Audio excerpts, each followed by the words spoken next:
In a recent, startling discovery, scholars have unearthed a letter penned by none other than Pontius Pilate, the infamous Roman governor who played a pivotal role in the crucifixion of Jesus Christ.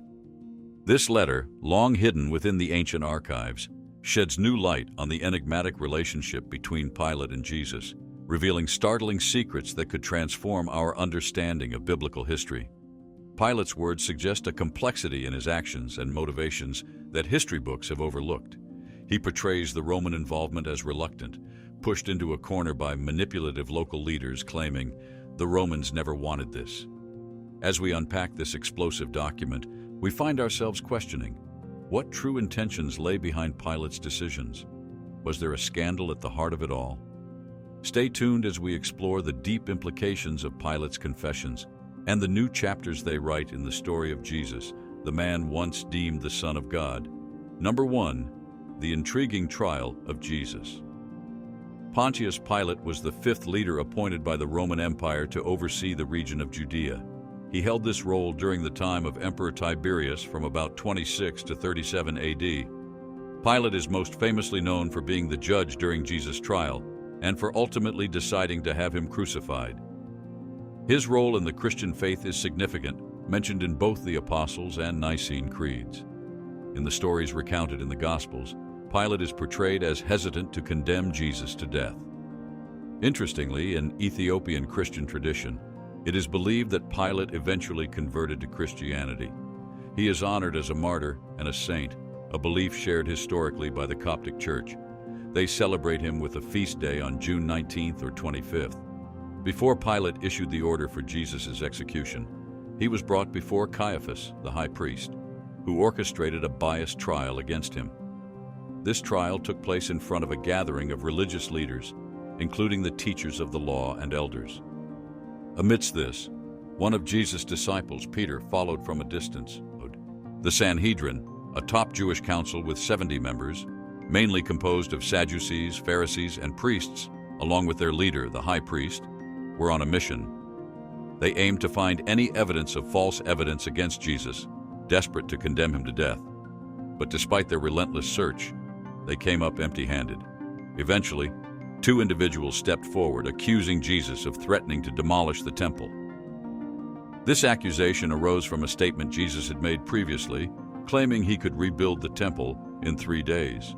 However, this was likely a misinterpretation of his teachings about resurrection. Jesus had spoken metaphorically, referring to his own body as the temple, which would rise again in 3 days. As the tension rose, Caiaphas, the high priest, directly confronted Jesus, demanding to know if he claimed to be the Messiah, the Son of God. In response, Jesus affirmed, deeply hinting at his divine nature and future glory. He prophesied that they would witness him seated at the right hand of God, coming with the clouds of heaven. Nevertheless, I say unto you, hereafter shall you see the Son of Man, sitting on the right hand of power and coming in the clouds of heaven. Caiaphas, a prominent figure in religious leadership, condemned what Jesus said as blasphemy.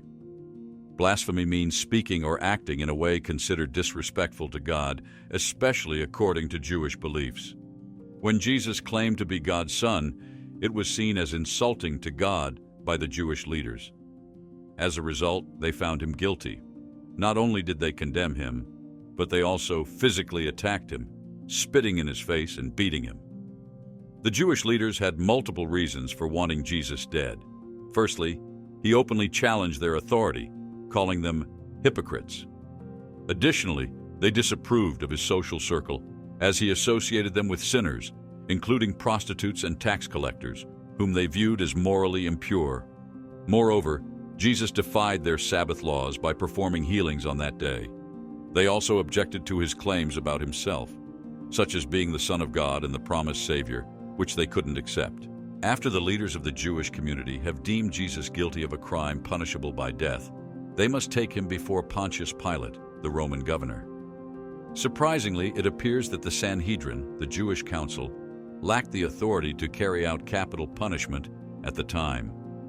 Thus, they required the approval of Governor Pilate to proceed with Jesus' execution. Their accusations against Jesus were twofold. They claimed he was corrupting their people and urging them to refuse to pay taxes to Caesar. Moreover, they accused him of declaring himself as Christ, a king. However, it's important to note that Jesus never explicitly instructed people to withhold taxes from the Roman authorities. Number 2, Jesus' encounter with Pilate and Herod. Pilate turned to Jesus. His curiosity piqued and asked, "Are you the king of the Jews?"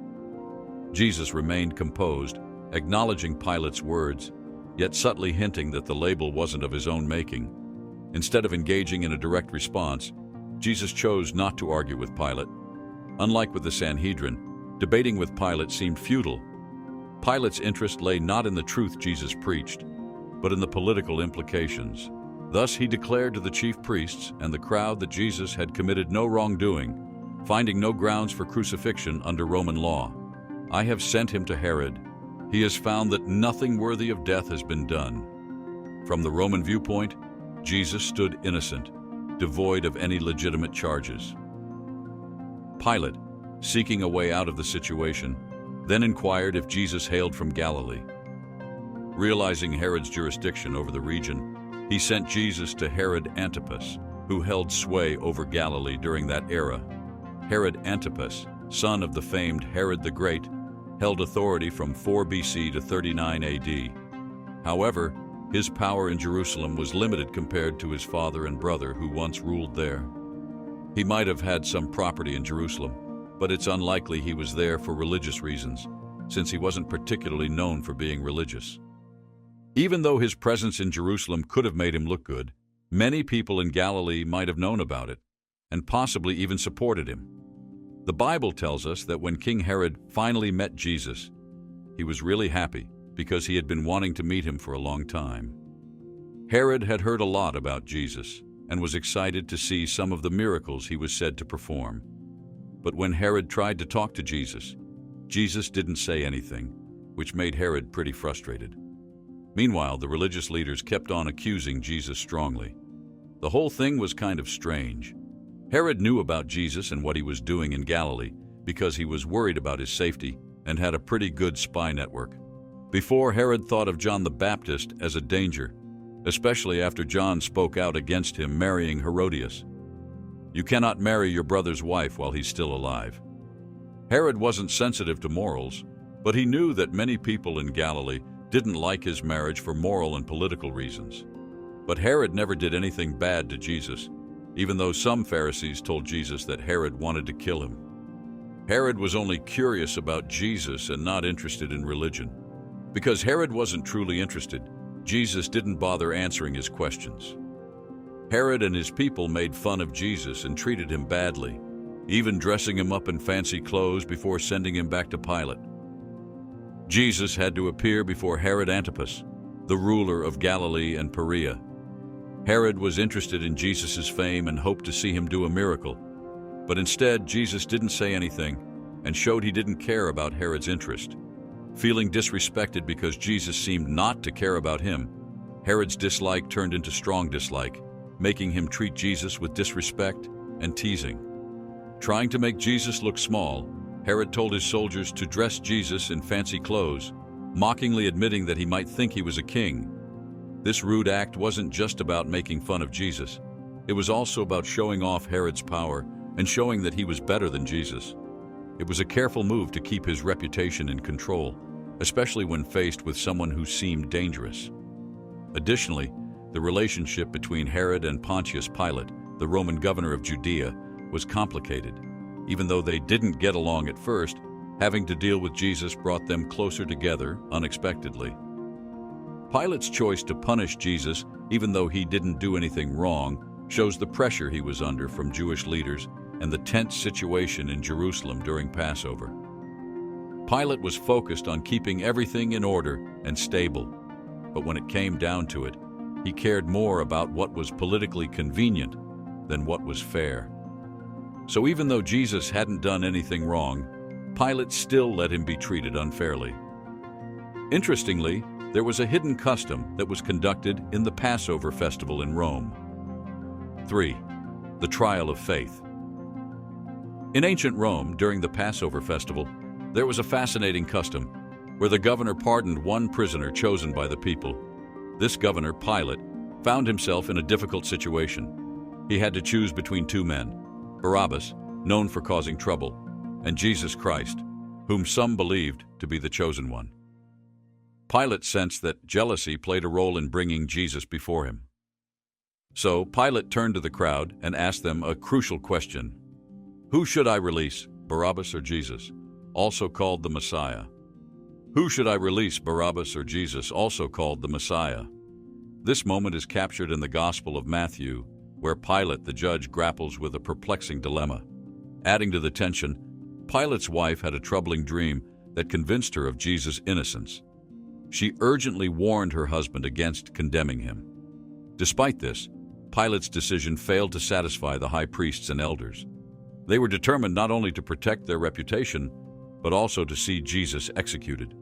Their intense desire to spill Jesus' blood led them to gather a small mob to their side, creating a chaotic scene for the trial. This gripping tale paints a vivid picture of the political and religious tensions of the time, with Pilate caught in the middle of it all. During all the confusion and uproar, something unexpected happened. The leaders in the crowd, in a surprising turn of events, pleaded for the release of Barabbas, a known criminal who had committed serious crimes like murder and rebellion. This raises a puzzling question. Why would Pilate even think about letting a guilty man like Barabbas go? And what made the chief priests and elders, who were supposed to uphold justice, demand Barabbas's freedom while pushing for Jesus' condemnation? Pilate, confused by this strange request, asked the crowd again.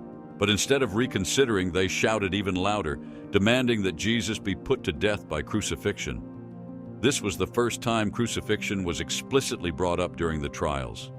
Pilate, troubled by their insistence, questioned why they were so adamant. He stated that he found no fault in Jesus deserving such a punishment. He suggested a lighter punishment for Jesus, emphasizing his innocence, which was a central theme in Jesus' teachings. However, the crowd's uproar only grew louder, insisting on Jesus' crucifixion, until Pilate had no choice but to give in to their demands.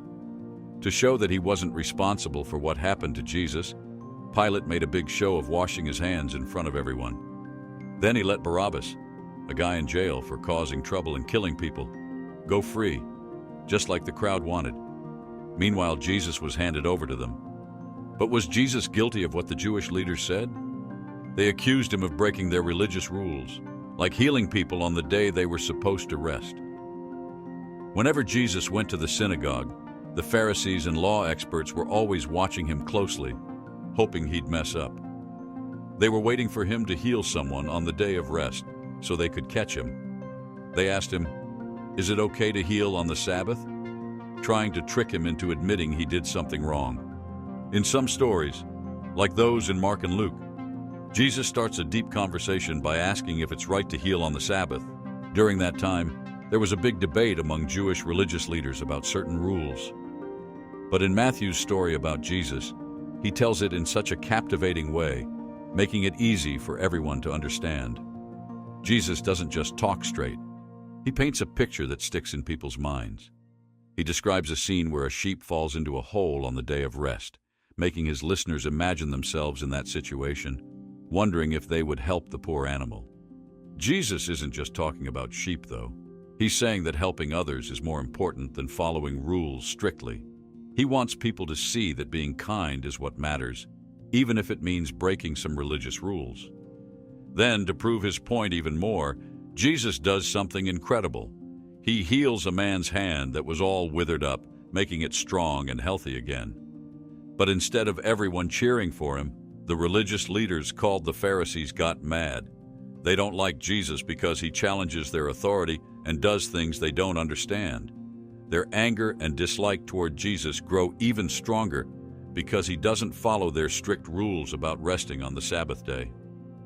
Things get intense when the Pharisees, who are Jewish leaders, team up with the Herodians, a group of people who support King Herod, to make a plan against Jesus. It's like a surprising and not-so-good partnership forming just to bring Jesus down.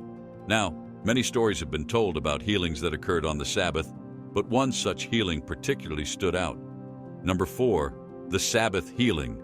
The stories in the Gospels tell people about times when Jesus healed people on the Sabbath, which was a special day for rest and worship. When Jesus healed on these days, it often caused arguments with the religious leaders. However, there's one story in Luke where Jesus heals someone on the Sabbath without any confrontation mentioned. This time, it happened in a private home, not in a public place like a synagogue. Jesus knew the rules the Pharisees had about the Sabbath, so why did he choose to heal on that day? When Jesus healed on the Sabbath, he wasn't breaking God's law.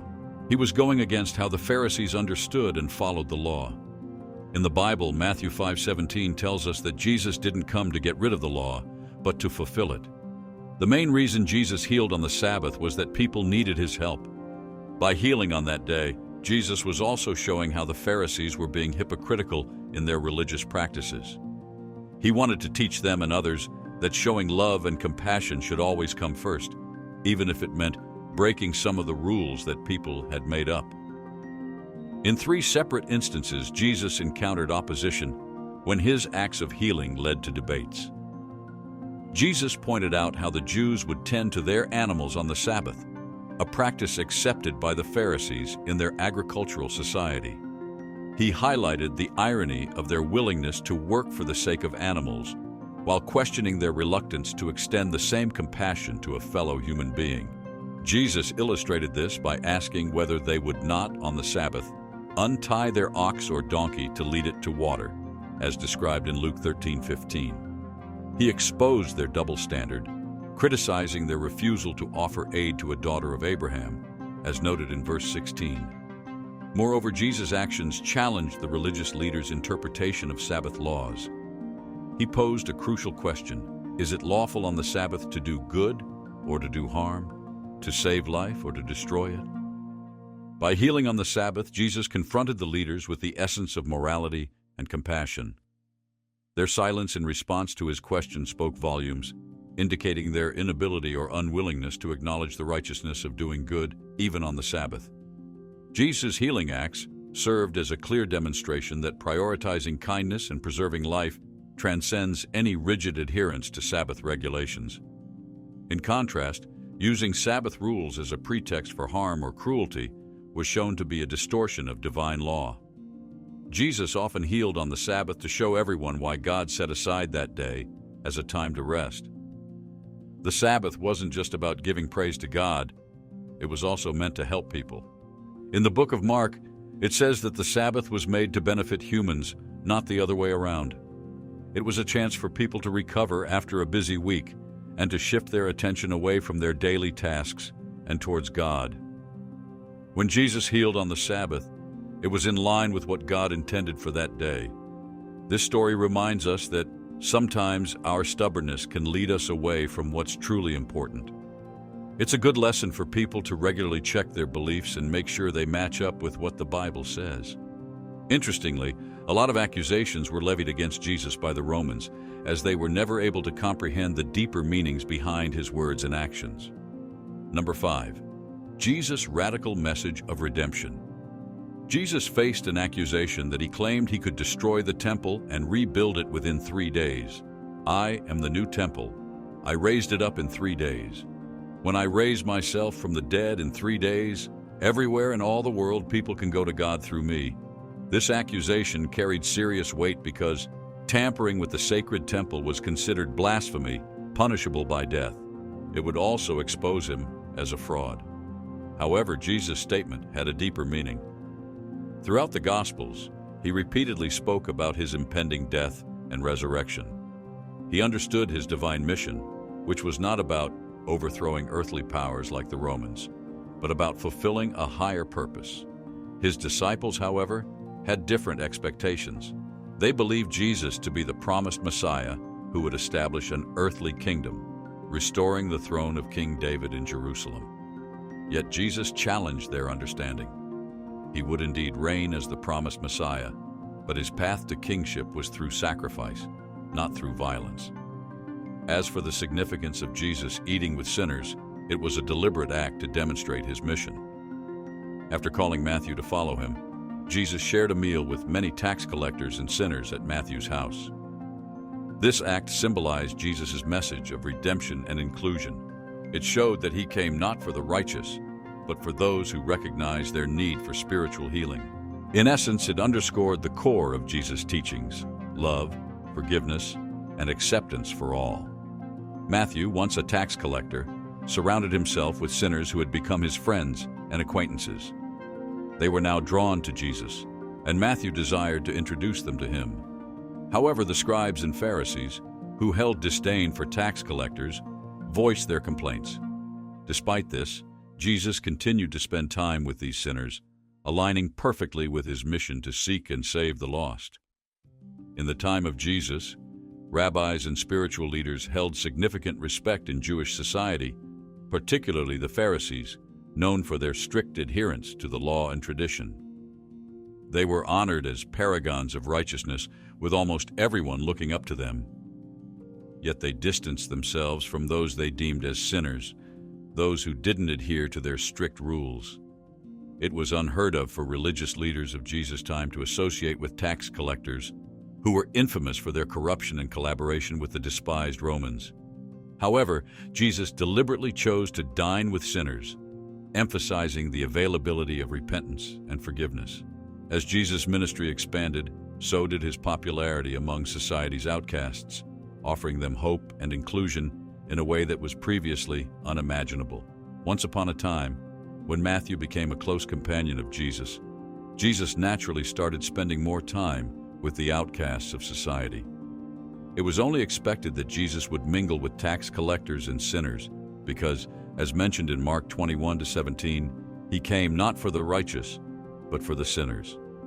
The whole reason Jesus came to earth, the whole reason he died on the cross, was not for good people, was not for perfect people. Jesus came for sinners.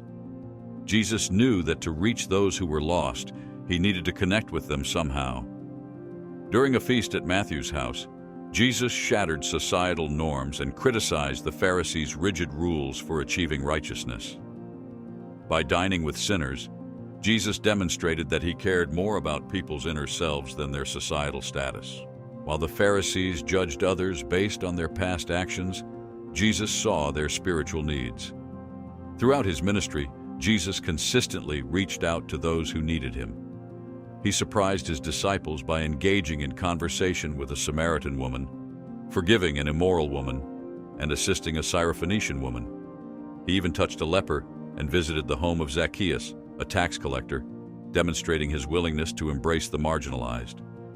Time and again, Jesus showed compassion towards the untouchable and expressed love for those who were deemed unlovable. His actions exemplified his belief in looking beyond cultural boundaries and recognizing the humanity in everyone. But Jesus rose beyond customs and culture and was all about compassion. Number 6, the compassionate Savior.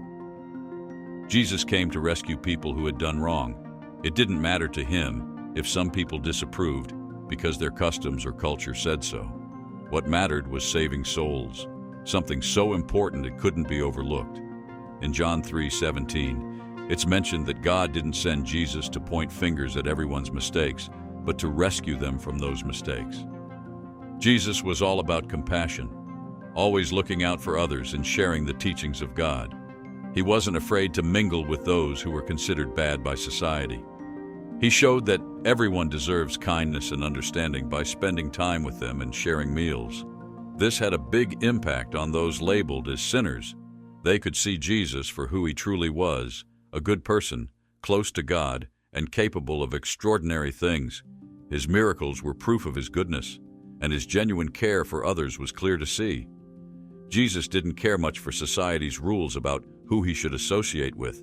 He was like a caring shepherd, searching for anyone who needed help, no matter where they were or what they'd done. When Matthew threw a party, Jesus gladly joined in. It was a perfect chance for him to spread the word about God's love to those who needed it most. He faced harsh criticism from the rigid rule followers of his time, but he didn't let their disapproval get to him. Unlike the Pharisees, who demanded people change before accepting them, he welcomed everyone as they were. He reached out to them, meeting them in their circumstances, and showed them kindness and understanding. In one captivating incident where a woman was caught in adultery, he demonstrated love and forgiveness. Imagine Jesus was teaching in the temple, having just come from the Mount of Olives, where he likely spent time in prayer and reflection. Suddenly, a group of scribes and Pharisees barged in, disrupting his peaceful lesson. They brought a woman, accusing her of adultery, claiming they caught her red-handed. Their voices echoed off the ancient stone walls as they insisted that, according to the law of Moses, she deserved to be stoned. But despite their persistent challenges, instead of falling into their trap of legalism, Jesus reacted with remarkable calmness. He didn't engage in a verbal debate or rush to judgment. Instead, he quietly knelt on the dusty floor of the temple and began drawing in the sand. A simple, yet profound gesture that captured the attention of everyone present. The tension in the air was palpable as they waited for his response, wondering what this unconventional teacher would do next. He says that the person who hasn't done anything wrong should be the first to throw a stone at her. When he says this, the people who want to blame her and the others listening leave because they realize they're not perfect either. So Jesus is left alone with the woman. He asks her if anyone has said she's guilty, and she says no. Jesus then tells her that he doesn't say she's guilty either, and advises her to live better from now on. The teachers of the law and religious leaders were trying to trick Jesus. In those days, if someone cheated on their partner, they could be killed by being hit with rocks, according to the rules written in Deuteronomy 22:22. If Jesus said the woman should go free, he might get in trouble for not following the law. But if he said she should be punished, he could get in trouble with the Roman government because only they could decide to kill someone. This would also give the Jewish leaders a reason to complain about him. In this story, Jesus is presented with a moral dilemma that tests his wisdom and compassion. The crowd's eagerness to stone the woman reflects the harshness of ancient justice systems, where punishment was often severe and unforgiving. Jesus' response not only demonstrates his belief in forgiveness and redemption, but also challenges the hypocrisy of those who are quick to judge others while ignoring their flaws. Moreover, this event showcases Jesus' ability to navigate delicate political and legal situations. By neither condoning the woman's actions nor endorsing her punishment, Jesus sidesteps the trap set by both religious law and Roman authority. His response transcends the narrow confines of legalism and instead emphasizes the importance of mercy and understanding in human interactions. The Jewish leaders, known as the Pharisees and scribes, held significant religious authority in ancient Judea. They were experts in Jewish law and were often seen as moral authorities. However, their motives in bringing the adulterous woman to Jesus were questionable. Some historians suggest they may have been attempting to trap Jesus or test his adherence to Jewish law. The setting of this event is also intriguing.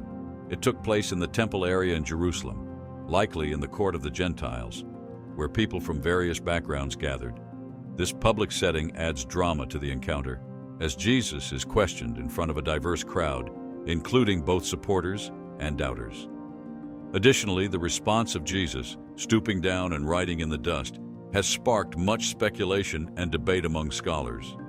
While the exact meaning of his actions remains uncertain, some suggest that Jesus may have been referencing Old Testament passages related to judgment and forgiveness, further emphasizing the theme of justice and mercy. Pontius Pilate, the Roman governor of Judea at the time, holds a key role in the crucifixion of Jesus.